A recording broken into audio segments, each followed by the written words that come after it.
I'm Deborah Van Valkenburgh, and I play Cammy in Brainsmasher, a love story. And as it turns out, Brainsmasher was my very first collaboration with the indelible Albert Pyun. And I really loved working on this for a variety of reasons. First of all, we shot on location in Portland, Oregon, which is absolutely one of my favorite cities.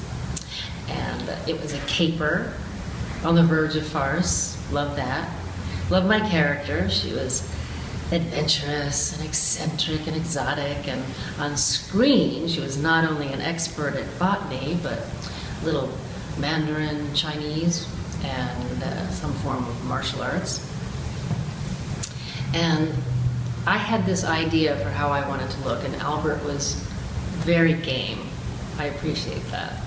And the Cracker Jack hair and makeup team helped me create my Betty Page hairdo and what I fondly referred to as my Judy Davis makeup, which back then consisted of alabaster cheeks and smoldering eyes and vampirical lips, which unbeknownst to me also created a lighting challenge on set. But thankfully for me, a little tweaking on our end, some genius on their end, and they were able to light my ghostly visage without compromising their really beautiful noirish atmosphere. One of the things I love about Albert, and I've worked with him about 4 times now, is that he's very spare with his direction on the set. His reactions are subtle, his notes are evocative, and you know succinctly whether things are working or not. And for me personally, if I can make him smile, or better yet, chuckle, then I know I'm on the right track. So Brainsmasher remains a favorite of ours in my house, and so I really hope you all enjoy watching it again, or maybe even for the first time as much as we still do. And for Albert, thank you so much for inviting me to be a part of your cinematic dreamscape. Hi, this is Albert Pyun. Thanking all of you for appearing at the screening tonight, attending the screening. I want to especially thank Glenn Cochran for organizing the screening and a retrospective of all my films. And I hope you enjoy the 2 films tonight. The 2 probably of my most notable films, certainly Nemesis, many consider it to be one of my better films. And I don't feel that way because it was such a disappointing process to get it made, and the whole story behind it, which was that the film was, I never participated in the editing of it, and even during the shooting I had to make a lot of compromises that the production company wanted, or the producer on the film wanted, and that was disappointing. And to get the film financed, I had to change the lead from a 13-year-old girl to an adult male. And while I like Olivier Gruner a lot personally, and we've made other films and plan on making other films together, on that one, it was such a complicated movie that I wrote the script, and I just didn't see how he could do it because of his accent. It was so thick at that time, and made it difficult to shoot a lot of the scenes, the dialogue scenes. So I had to reduce the dialogue and the voiceover, and hence the pseudonym and the script. It changed so much from what I originally had envisioned. And anyway, that's Nemesis.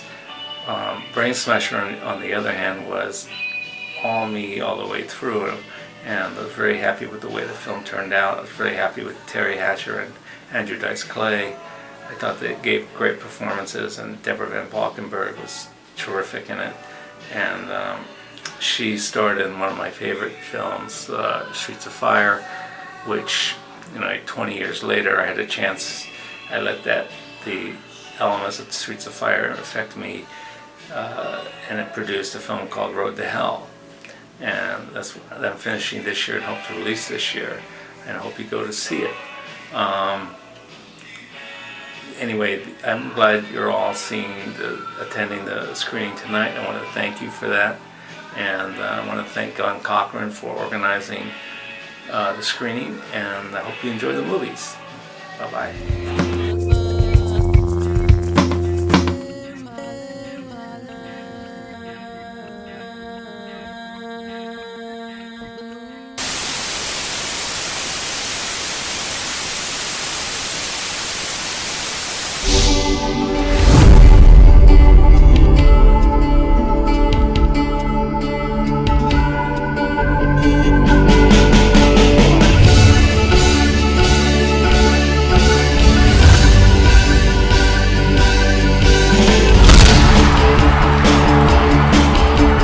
I bet you chicks got a lot of skills. No, I've needed you my whole life, asshole. Isn't killing Ellen enough?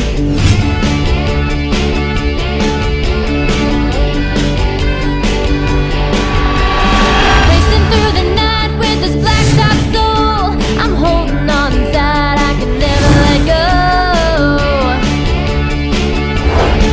of you. And I'll make my stand on these streets of fire.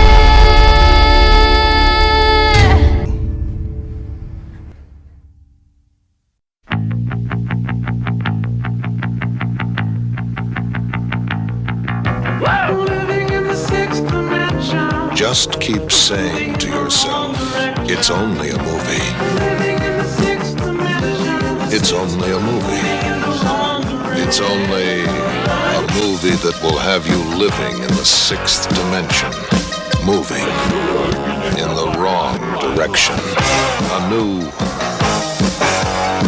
fantasy, musical, comedy. The Forbidden Zone.